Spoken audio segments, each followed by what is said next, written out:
Back in April, I made a wish list video for Arc Raiders. I'll link it in the description. 5 things I wanted Embark to add to the game. And at the time, I thought my requests were just long shots, a pipe dream, if you will. But then dataminers got into the game files this week, and what they found didn't just surprise me, it made me feel like maybe I'm more in touch with the community than I thought. Let's talk about it.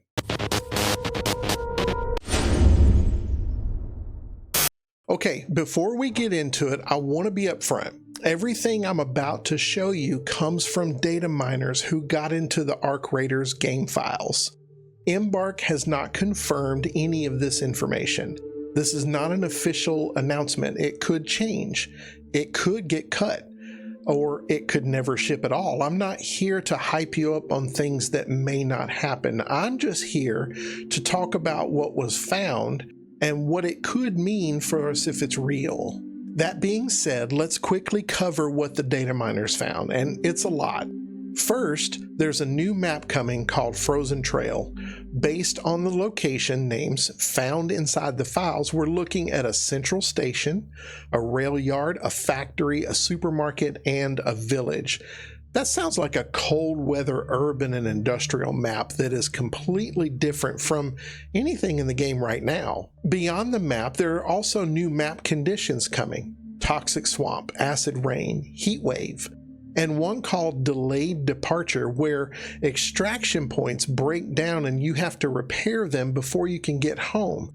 Dag gamers, that last one is either your worst nightmare or your greatest adventure, depending on the night. New weapons were found, a new SMG called the Stanza, and a heavy assault rifle called the Malleus. Scrappy is also getting upgraded all the way to tier 7. And musical instruments like a banjo, a cowbell, an accordion, and a harmonica that you can play to attract Arc attention or impress other raiders. That's already more than most games deliver in a year, and we have not even gotten to the 2 things that stopped me cold when I read them. See, one of my 5 wishes for Arc Raiders was a way to join a neighborhood, a group.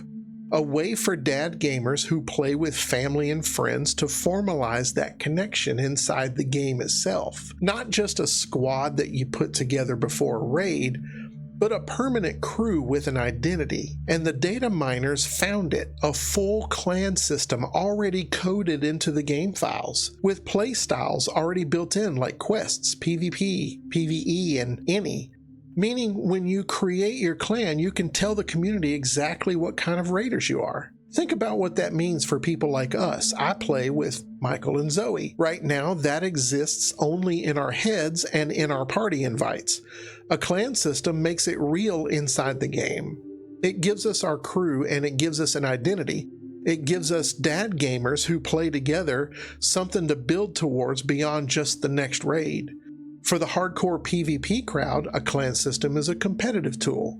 But for PvE players, it's something else entirely. And it wasn't just the clan system. I also wished for a walkable Speranza with a trading post. Right now, Speranza is just a menu. I want it to feel like a real place where raiders actually live between raids. And the dataminers found it, a trading post already named in the files, the Speranza Piazza. And it's described as a shady marketplace where raiders can trade with each other. That's not just a feature, that is a living, breathing social hub that changes what Speranza actually is. There's also a new giant arc. Dataminers found evidence of a massive arc called the Frigate. And when I say massive, I mean this thing flies a path around the entire map. You can see it in the sky, you can track it, and you can board it. Think about that for a second. A flying arc warship that you can actually get inside. The files show boarding states, like approach states and exfil states. This is not a background decoration. This is a full playable encounter built around one of the most visually striking things Embark has put in the game. If you remember the hurricane event earlier this year, you may have noticed a massive UFO flying through the storm. That was not just atmosphere, that was a teaser.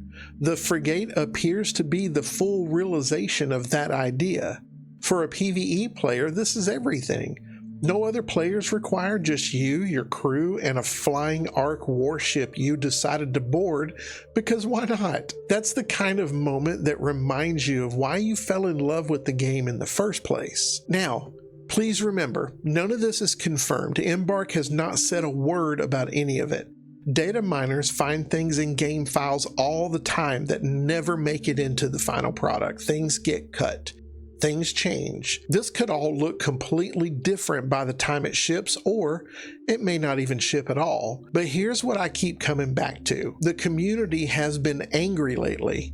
Riven Tides frustrated a lot of players.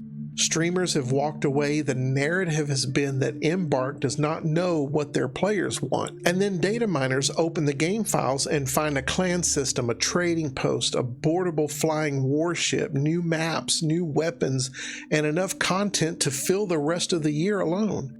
That does not sound like a studio that does not know what their players want. To me, that sounds like a studio that's been heads down building while everyone else was complaining. So here's my question for you. If even half of what was found in those files turns out to be real, does it change how you feel about Embark? Drop it in the comments. I really want to know.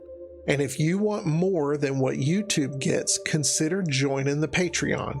Link is in the description. I'll see you topside.